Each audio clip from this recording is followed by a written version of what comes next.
my name is Muhammad Ridwan and today I am going to teach you exercise 1.1. ठीक है, part 1 की exercise 1.1 का आज हम क्वेश्चन नंबर 3 डिस्कस करने जा रहे हैं। तो क्वेश्चन नंबर 3 के अंदर वो क्या कहता है डियर स्टूडेंट्स, क्वेश्चन नंबर 3 की स्टेटमेंट है name the properties used in given equations. अब हमने क्या बताना है कि जो जो प्रॉपर्टीज यूज हो रही हैं, आपको जो जो इक्वेशंस दी गई हैं क्वेश्चंस के अंदर, हमने वो बताना है कि वहां पर हमारे पास प्रॉपर्टीज कौन सी यूज हो रही हैं जो हमने लेक्चर नंबर 2 में डिस्कस की थी। चलें जी देखते हैं क्वेश्चन नंबर 1 का 3 का पार्ट नंबर 1 वो क्या कहता है 4 + 9 = 9 + 4। इस इक्वेशन में बच्चों जो प्रॉपर्टी यूज हो रही है वो है हमारे पास कम्यूटेटिव प्रॉपर्टी। कौन सी property? Commutative property with respect to addition. ठीक है, कम्यूटेटिव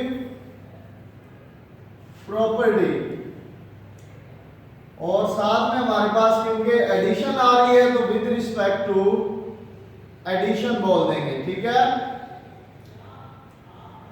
अब नेक्स्ट जो हमारा क्वेश्चन है वो है क्वेश्चन नंबर 4। क्वेश्चन नंबर 4 के अंदर वो हमें कह रहा है कि 100 + 0 = 100। इस इक्वेशन के अंदर हमारे पास जो प्रॉपर्टी यूज हो रही है वो हमारे पास है बच्चों, हमने पढ़ा हुआ है identity property with respect to addition. Identity क्या होती है? अगर हम किसी भी नंबर के अंदर उसकी आइडेंटिटी ऐड करते हैं तो वही नंबर हमें रिजल्ट में मिलता है। तो यहां पर जो प्रॉपर्टी है वो मैं क्या लिखूंगा, एडिटिव आइडेंटिटी प्रॉपर्टी। ठीक है बच्चों, एडिटिव आइडेंटिटी प्रॉपर्टी यहां पे यूज हो रही है। अब क्वेश्चन नंबर 10 देते हैं। क्वेश्चन नंबर 10 के अंदर उसने क्या कहा है x - y * z = xz - yz।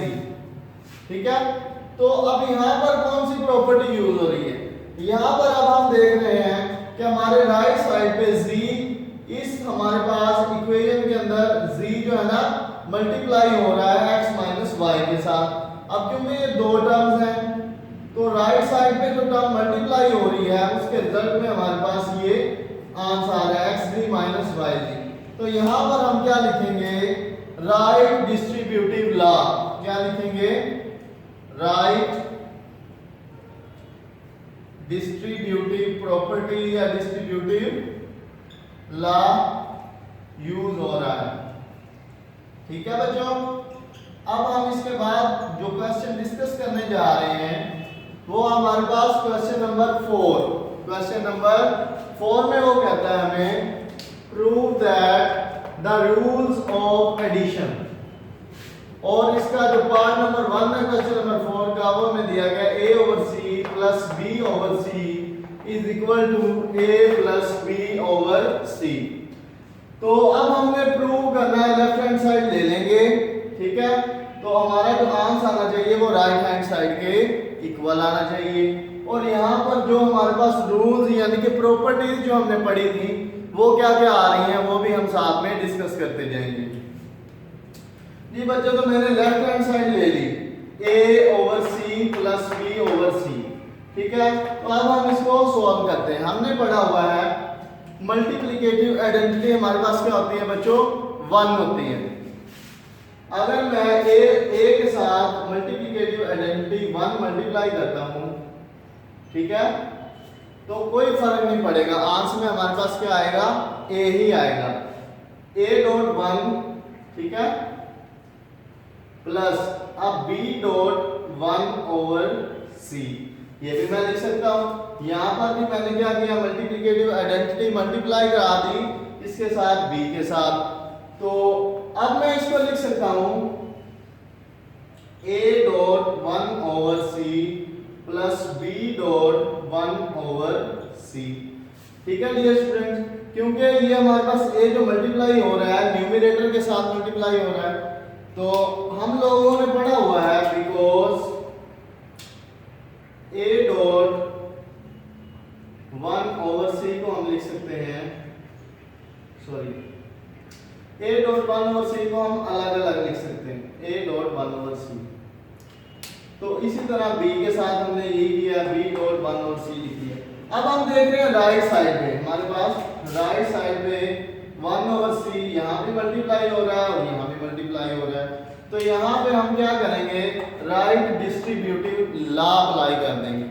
Right distributive law apply करने के बाद मेरे पास जो आंसर आएगा वो कुछ यूं आएगा, a plus B dot 1 over c।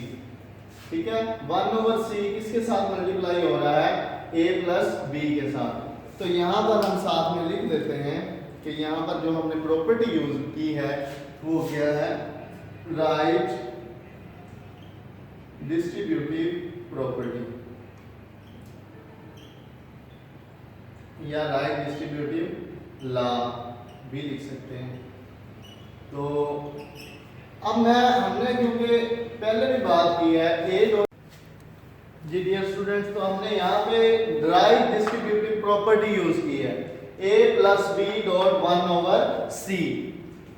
तो अब इसको मैं क्या लिख सकता हूँ, क्योंकि हमने पहले भी पढ़ा है, because a dot 1 over c को मैं क्या लिख सकता हूँ, a डॉट 1 ओवर c, क्योंकि इनको अलग लिख सकते हैं।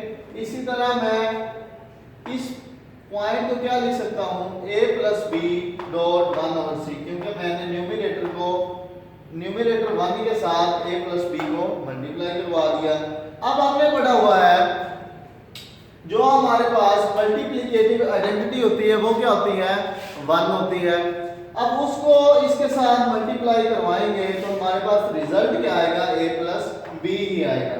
तो हमारे पास जो आंसर है a प्लस बी ओवर सी हमारा राइट हैंड साइड के इक्वल है। तो यहाँ तक हमारा ये क्वेश्चन प्रूव्ड हो चुका है, हैंस प्रूव्ड। अब हम आते हैं क्वेश्चन नंबर 5 की तरफ। क्वेश्चन नंबर 5 में बच्चों को क्या कहता है, prove that -7 over 12 -5 over 18 is equal to -21 -10 over 36। हमने लेफ्ट हैंड साइड पकड़नी है, राइट के इक्वल प्रूव कर देनी है। अब हमने क्या किया, लेफ्ट हैंड साइड ले ली, किसके इक्वल है, ये मैंने लिख दिया -7 ओवर 12 -5 ओवर 18। अब हमने करना क्या है बच्चों, राइट हैंड साइड के इक्वल लेके आना है। सबसे पहले तो हम राइट हैंड साइड का डिनोमिनेटर देखते हैं। डिनोमिनेटर में क्या आ रहा है, 36। ठीक है, तो हमने इन हमारे पास ये जो हमारे पास दिया गया है वैल्यू है, यहाँ पर भी हमें डिनोमिनेटर में क्या चाहिए है, 36 है।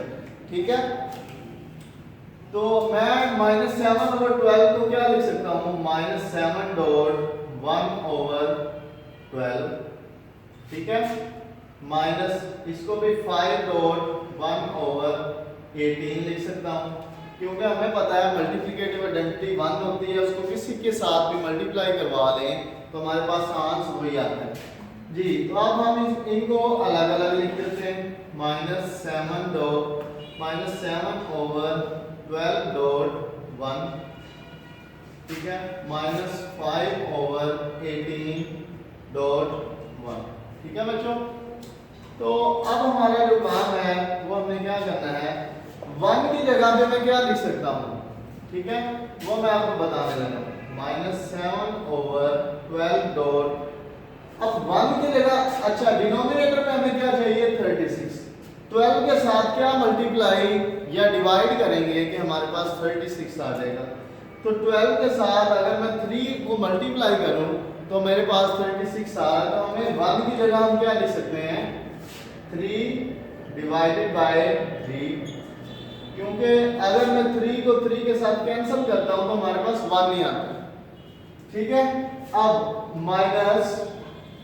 -5 ओवर 18 वैसे ही आ जाएगा, और 1 की जगह पे मैं क्या लिखूंगा बच्चों, डिनोमिनेटर में मुझे क्या चाहिए, 36। तो मैं 2 के साथ अगर 18 को मल्टीप्लाई करवाता हूँ, ठीक है, तो यहाँ पर हमारे पास क्या आ जाएगा, 36। ठीक है, तो अब हम इसे क्या लिख सकते हैं, न्यूमरेटर के साथ न्यूमरेटर को मल्टीप्लाई करते हैं, डिनोमिनेटर के साथ डिनोमिनेटर को। तो हमारा आंसर क्या आएगा, 7 3 21 -21 ओवर 12 3 36। ठीक है, माइनस वैसे ही न्यूमरेटर के साथ numerator 5 2 are 10 divided by 18 2 are 36। तो ये हमारा आंसर आ गया। अब हमने पिछले क्वेश्चन नंबर 4 की तरह इसको सॉल्व आउट करना है। जैसा कि हमने क्वेश्चन नंबर 4 के अंदर कहा था -21.1/36, ठीक है। मैंने 1 क्या यहाँ पर मल्टीप्लिकेटिव आइडेंटिटी है, किसी के साथ भी मल्टीप्लाई करवाएं तो हमारे पास आंसर वही आता है। तो मैंने यहाँ भी मल्टीप्लाई 1 के साथ कर दिया, यहाँ भी 1 के साथ कर दिया। अब हमने क्वेश्चन नंबर 4 के अंदर भी डिस्कस किया था a.1/b को हम क्या लिख सकते हैं, a/b। अब यही टर्म हमारे पास यहाँ मौजूद है, तो इसको मैं a/b लिख सकता हूँ। देखें 21 को मैंने अलग कर लिया और इसको मैंने 1/36 लिख दिया। सॉरी, ये देखें, ये अब हमारे पास ये टर्म आ गई, माइनस इसको भी इसी तरह मैंने लिख दिया, ठीक है बच्चों। अब हम क्या करेंगे, अब हमें नजर आ रहा है कि राइट साइड पे 1/36 यहाँ भी आ रहा है, 1/36 यहाँ भी आ रहा है, क्योंकि हमने पढ़ा हुआ है राइट डिस्ट्रीब्यूटिव लॉ।